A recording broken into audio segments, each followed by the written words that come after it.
Hello, my name is Olivia Caldwell, and I am president of Mainland Pleasantville NAACP here in Atlanta County. As a part of our voter information series, The Educated Voter, I am pleased to present Ms. Lynn Caterson, chairperson of the Atlanta County Board of Elections, who will demonstrate how to properly process a mail-in ballot, both for the New Jersey primary and the general election.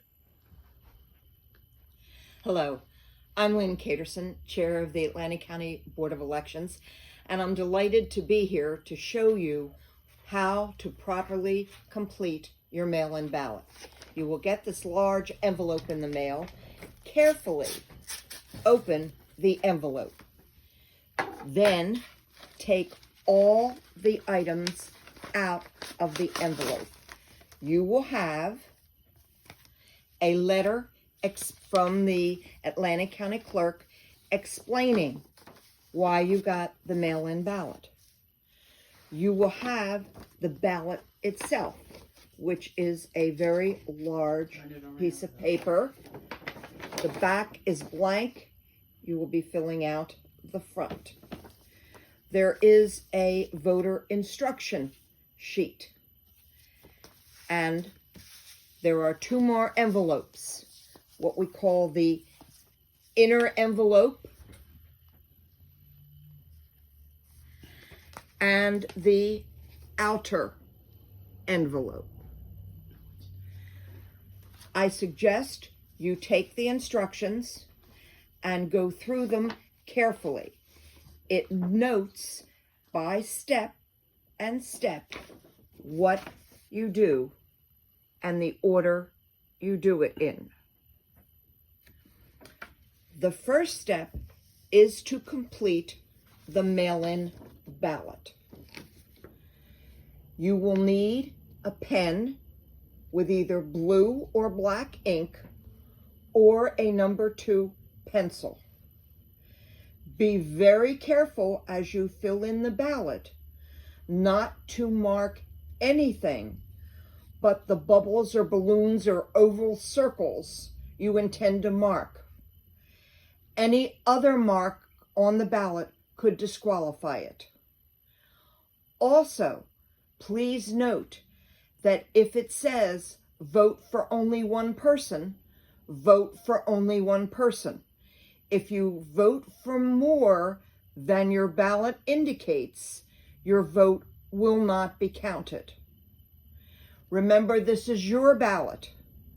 No matter what your spouse, your friends, your family, your neighbors tell you to do, this is your ballot and your way to tell who you want to vote for.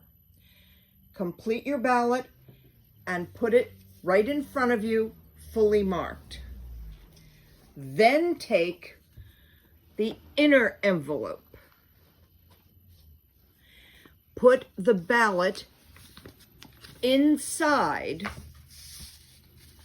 the inner envelope so that you don't forget to do it. Do it right away. Then you will see this big flap and you will see a little tape. Pull this tape off.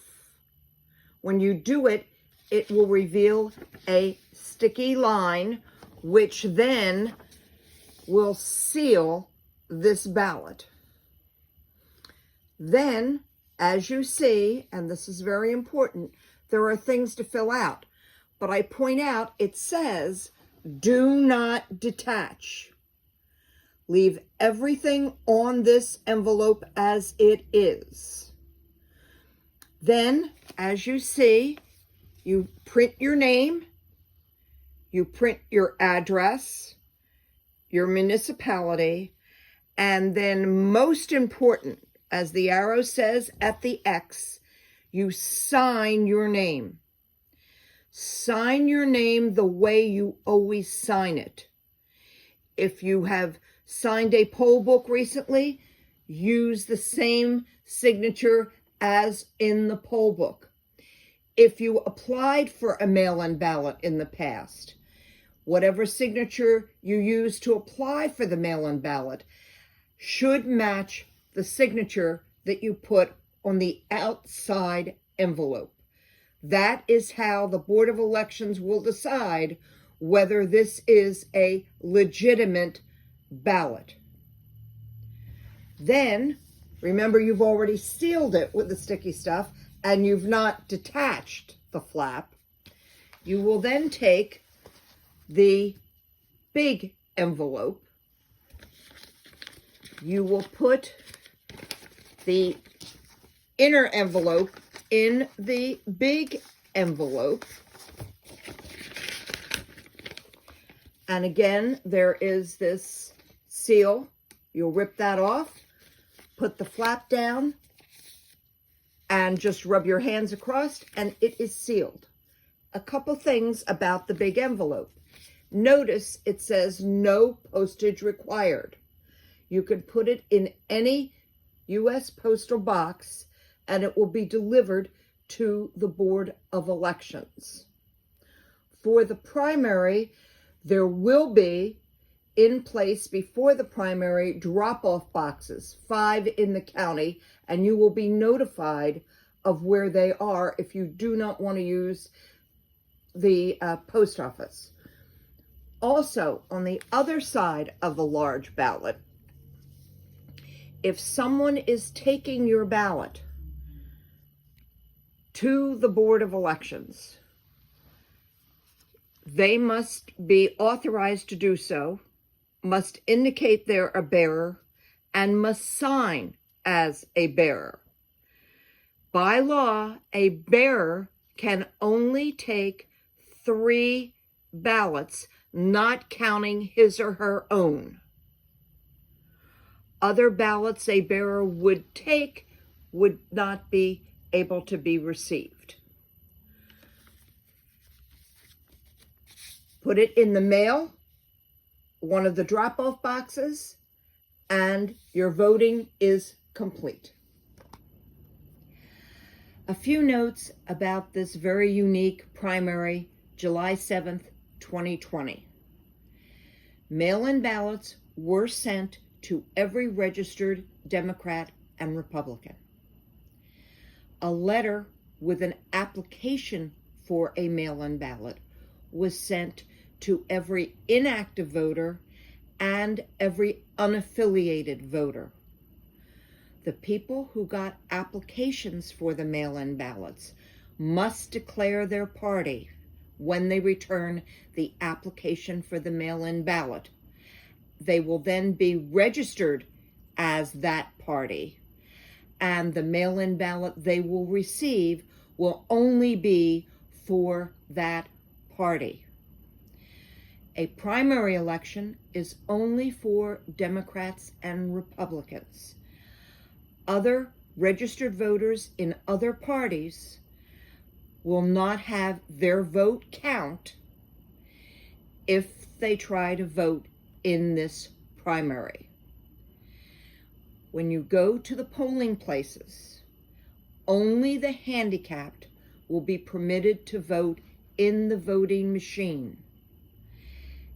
Any and everybody else who goes to the polling place will be required to complete a provisional ballot, which is a paper ballot, at the polling place. The provisional ballots are secured by the Superintendent of Elections the day of the election and counted by the Board of Elections after the superintendent does an investigation of every primary ballot. You heard me mention the word drop box for the ballots. This may become a permanent thing, or it may be unique for the July 7th, 2020 primary. There will be 5 drop boxes throughout Atlantic County. They are set in concrete.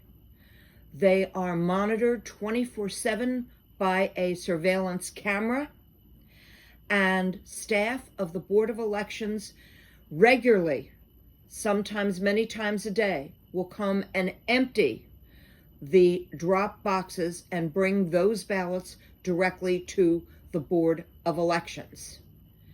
It's however you are comfortable voting. Drop them in the mailbox, drop them in the drop boxes, or bring them to the Board of Elections. Just please vote. In conclusion, I'd like to personally thank Ms. Lynn Caterson for providing the demonstration. Please feel free to share this with your family and friends on Facebook or any of your other platforms. Again, it's very important to vote in this primary. July 7th, 2020 is the last date for your voting. Again, my name's Olivia Caldwell, President, Mainland, Pleasantville, NAACP, Atlanta County.